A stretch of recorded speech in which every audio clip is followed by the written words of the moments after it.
At this time, it gives me great pleasure to introduce Dr. Jennifer Gordon. She's going to give us our opening keynote address. And I met Dr. Gordon a couple years ago. She serves on our Vasculitis Patient-Powered Research Network. She's one of our patient-powered patient researchers. She also serves on our EGPA Registry Steering Committee. Dr. Gordon is actually a PhD. She studies an incredibly rare disease, and over the last 10 years, she has become the world's expert in this molecular mouse model. And she's explained it to me many, many times, and I hope she'll explain it to you too. So I would like to welcome, Dr. Gordon has been very instrumental in helping plan the sessions. We've talked about the topics, we've had a committee that's worked on them. So I would just like to welcome her to the podium. Jen. Thank you, Joyce, and thanks everybody. It's a pleasure to be here and to welcome you all to Minneapolis. So the title that I thought I would start with is What Got You Here Won't Get You There. So we're all here for a reason, and we have the whole weekend to spend, and I want to try to give you some food for thought as we go into the weekend. So being an academic researcher, we always show our disclosures and any potential conflicts of interest. So I'll just show you a few related to mine here. As Joyce mentioned, I'm a patient partner with the VPPRN, funded by PCORI, and I also serve on some advisory committees. And I just wanted to point out that any of the financial compensation that I've received for clinical trials or serving on advisory committees has been donated to the Vasculitis Foundation. So welcome to Minneapolis. So I'm a Philly native, and Philadelphians love Minneapolis. So I'm really excited to be here because this is the home of our beloved Eagles victory. And I'm sorry to the Vikings fans, but at least the Patriots didn't get another one.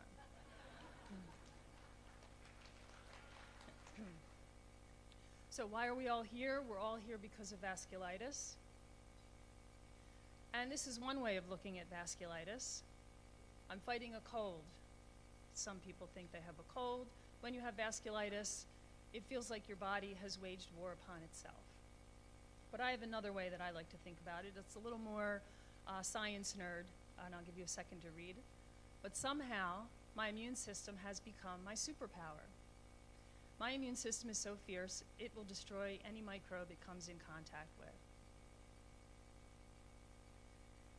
Now, when I look at all the stories that I've read about patients with vasculitis, and this is one of the areas that's had the biggest impact on me as I was diagnosed and went through my journey, I've seen two different phenotypes, two different types of profiles. The first I call the crash and burn. Patient gets really sick, coughing up blood, organ failure, winds up in the emergency room, and hopefully some doctor comes along and figures out they better give them steroids and give it to them fast before they die. And then there's the frog in the boiling water. You feel like crap. You don't know what's going on. You feel sicker. You don't know why. You go to the doctor. You can't figure it out. And eventually, you get a diagnosis. How many of you guys are the crash and burn? Okay, great. How many of you guys are the frog? I'm a frog. So we all work on our journey. The diagnosis, this is the hard part, right? This is the part we're all working on. We're working, we get the diagnosis, and then we think we're at the end of the rainbow, the light at the end of the tunnel, our treatment is coming, we're going to be cured. Not exactly. I was diagnosed just about 5 years ago. My anniversary is coming up in October 8th, and I like to think about it as BC, before Churg-Strauss, and after diagnosis, AD, because I have EGPA. How many of you remember your vasculitis anniversaries? For sure. So my EGPA affects a number of my organs, ENT symptoms. I lost function, partial function of my vocal cords. I have asthma. I have lung problems, bronchiectasis. I have eosinophilia, peripheral neuropathy. purpura, and then lots of those other kind of non-specific things like the aches and the pains and the fatigues and the joint pain, et cetera, et cetera, et cetera, right? I'm not going to go through the details of my journey or my diagnosis. I did a webinar for the Vasculitis Foundation. If you're interested, you can find that online. I want to move on and talk about treatment. A lot of what we're going to hear about over the weekend is about new treatments, new ways to diagnose. I assume that most of you in this room have figured out that you have vasculitis, or there's a high likelihood or suspicion that you have vasculitis, so we're already kind of past the diagnosis part. So let's move into the next part, the treatment part. And this is really about teamwork. So the way I look at it, my team are my clinicians, and my rheumatologist, he's my head coach. And then I've got lots of other special teams leaders. And then there's me. And I'm the one who gets in the ring, and I'm the one who's got to execute the strategy and take the hits and get up and get back in and do it all again. So my job in the treatment plan is to commit to the plan. And the plan is very simple, one word, remission. Prevent further damage. We're all looking for that. And then how do we stay there, right? Until we have a cure, that's the best that we're going to get. So I need to commit to that plan. I need to execute that plan. And I need to work with my rheumatologist and the other members of my team in order to make sure that we're constantly revising the plan and following and make sure that things are working out okay. Now in my case, one thing I didn't know, and I put this in the category of things they don't tell you, is that this could take a while. Not for everybody, but in my case it did. So sometimes you need to modify your expectations. So you think you get to the diagnosis and then everything's going to be a straight line to your remission. But while that may be for some of us, it's not always a reality for all of us. So this is a summary of my treatment. I'm a researcher. I collect data. I analyze it. I graph it. That's what I like to do in my spare time. So this is up till this month, almost 5 years of data. This is my life for the last 5 years. And you can see in the red, this is my prednisone dose at the start of my treatment. And in the black, this is my clinical symptoms using the BVAS score. And I'm sure all of our clinicians know all about the BVAS score, and some of our patients hopefully do as well. I do my own BVAS score, and I track it whenever I go to see my rheumatologist and kind of keep my own little notes.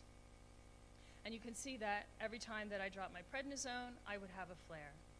Every time I drop my prednisone down to about 20 milligrams, I would have a flare. So we had a lot of challenges. We started adding on different treatments one at a time to try to figure out how we were going to control my immune system. So in the first 2 years of my treatment, I had 6 flares. I failed 3 medications, and I wound up taking a total of 4 medications in order to control my symptoms. But we made a lot of progress, and we learned along the way how to control things, and I was able then, through a combination of all these meds, to get my prednisone dose down to 10.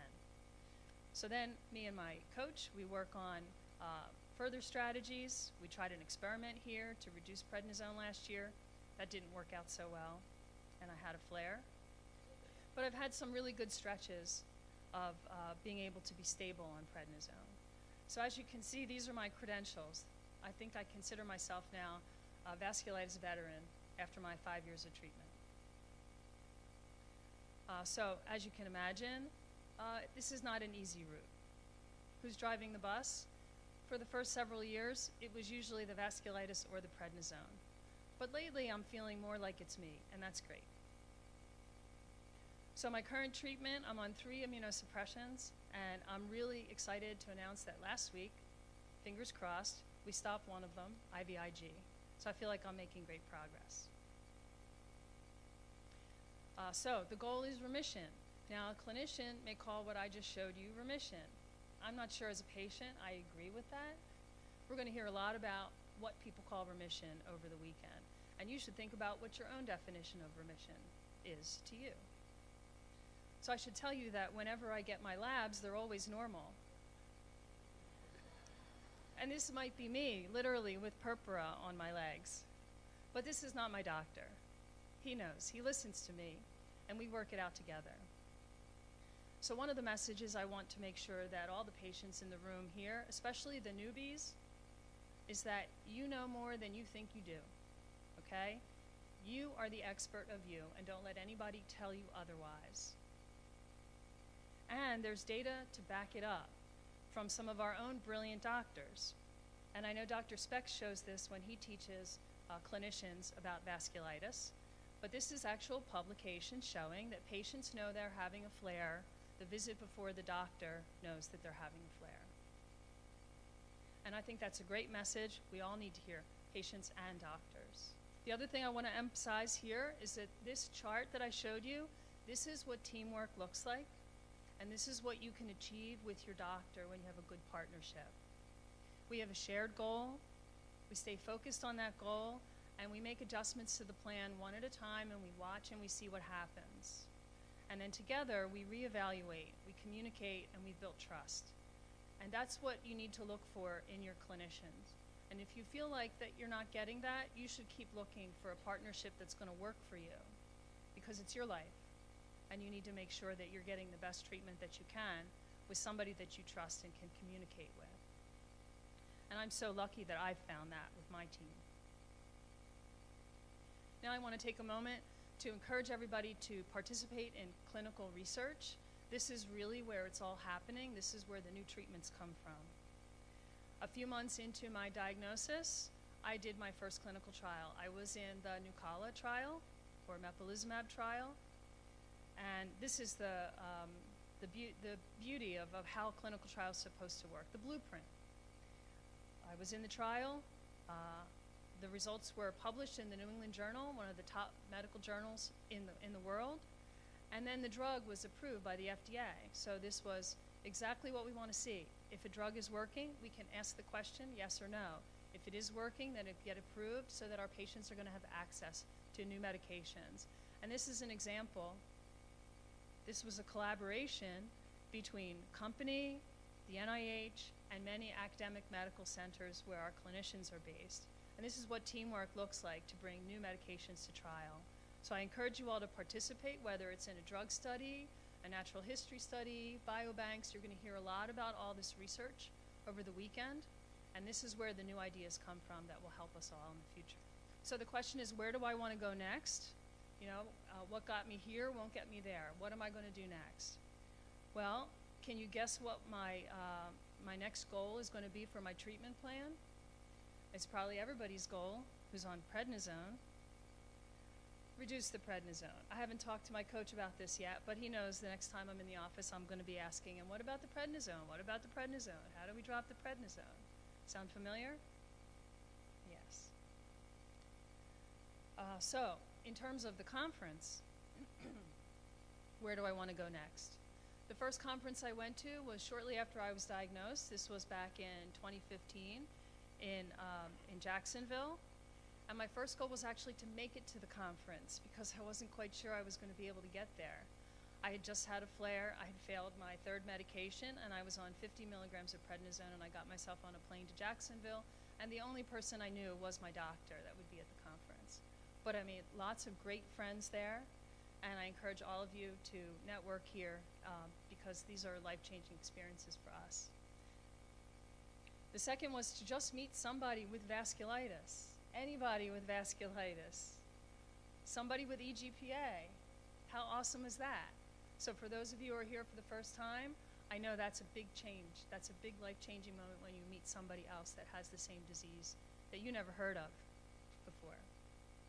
And my third goal, and I had written these all down on the plane on the way to the conference, was to decide what I think I could do to get involved more with the Vasculitis Foundation because I knew I wanted to put more effort into that. So now I'm going to tell you what my goals are that I set for this conference. So the first one I'm almost done with, which is good. The second is I'm going to reevaluate what I want to do in the next chapter, working with the Vasculitis Foundation. So that's what I'm going to be brainstorming about over the weekend. Anybody has any ideas, please, I'd love to talk about it. And the third is I want to meet Brandon. I think Brandon can teach us so many things. I'm certainly no athlete. If I tried to run a mile, I think it would probably kill me, okay? But Conferences are what I call my triathlons. So when I go to a meeting for work or come to the VF, I look at it at 3 legs of the trip. The first is to get to the meeting. Now, I did these slides before I got on the plane to come here to Minneapolis, and I had no idea, but I should tell you, I left home at around 11:30 yesterday morning. I spent 9 hours in the Philly airport, and all my flights were canceled. I had to go to another airport. I had to get on a flight. I got up at 3 a.m. this morning. I got on a flight at 6 a.m., and I made it here at 8:05 for an 8 o'clock meeting. Thank you.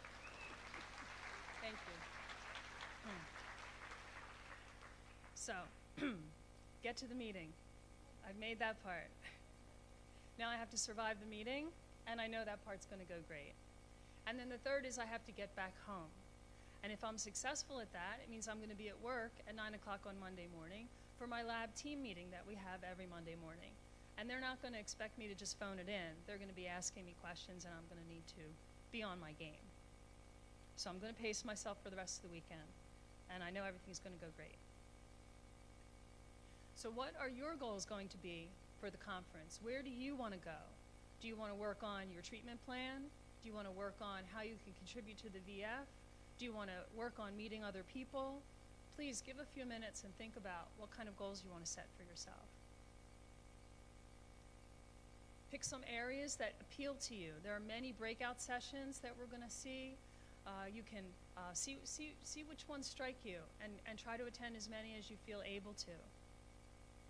These are some of the things that I've done since I made that goal in the 2015 conference. I've been attending conferences. I went to a scientific conference. I think Dr. Merkel is going to present an update on Sunday morning about what was going on at that conference. It was phenomenal. I've been participating in a number of research studies and clinical trials. We're going to hear more about those also on Sunday. Volunteering on committees. I've been speaking at the NIH, and I'm working on doing more and more. That may seem like a huge list of things, but it's over the course of many years. So please take it in small steps. I always like to forget about the long to-do lists, things that you just have on the to-do list that seem endless. I would suggest that you focus on what is one small thing you can do right now. And in fact, if you ask yourself the question, what is the one thing you can do that will make the biggest change in your life? Just do that one thing. See if you can identify what that is. So to that end, for those of you whose goal was to just get to the conference, you're done. Relax, enjoy the rest of the weekend, okay? If you think you have more in you, pick one more thing. I want to give a special message to the newbies and the introverts. So I'm a lab nerd. I like to spend my time all by myself with the mice in the lab. That's my thing, right? But I'm out here, and I'm talking to people, and it always feels great after I do that. So I would encourage you, those of you who don't know anybody else or just met a few people, and those of you that are introverts who just go back to your room, whatever, just hang out. Just hang out in the reception area, go up and talk to people, and please take more time to network because it really has a huge impact on how you remember the conference. And then I'll leave you with something that I call things they should tell you, but they usually don't. There are always more options, okay? These docs that are here, they're not going to give up on us. They're going to find something else. We're all here to help each other, talk to each other, learn from each other, work together, because we're all headed in the same direction, and that's toward a cure. And then finally, if you want to connect with me, I have a website where I put up some of the information, webinars and things that I've done. And there's this great thing called medical Twitter, so I tweet out all of the latest publications when they come out of PubMed. So there are a lot of clinicians that are interacting out there on Twitter, and patients that are interested in more information. I encourage you to look for that too. So that's it. Once again, thank you very much, and welcome to Minneapolis.